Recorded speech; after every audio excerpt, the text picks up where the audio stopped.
نماز اللہ تبارک و تعالیٰ کی عبادت ہے نا۔ بستر سے اٹھ کر سیدھا مسجد میں آ کے جہاں آپ کا جی چاہے نماز پڑھنے کی اجازت نہیں ہے۔ آپ اٹھیں، آپ کا لباس پاک ہونا چاہیے، آپ نے وضو کیا ہوا ہو، آپ کو سمت قبلہ کا پتہ ہو، آپ کا منہ کعبۃ اللہ شریف کی طرف ہو، جس جگہ آپ نے نماز پڑھنی ہو وہ جگہ پاک ہو، آپ کا لباس پاک ہو، وقت کا تعین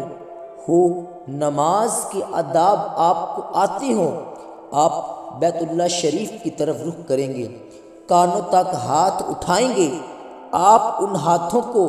منظم طریقے سے باندھیں گے، وقت پر رکوع کریں گے،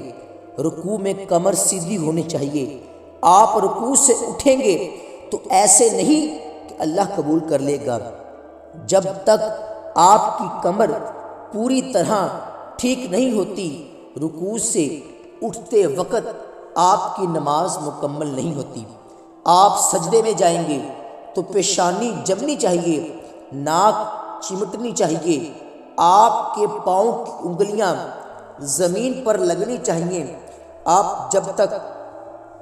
پوری ترتیب سے نماز نہیں پڑھتے رب کی عبادت یہ ہے ہی نہیں۔ کریم بھی بڑا ہے، مہربان بھی بڑا ہے،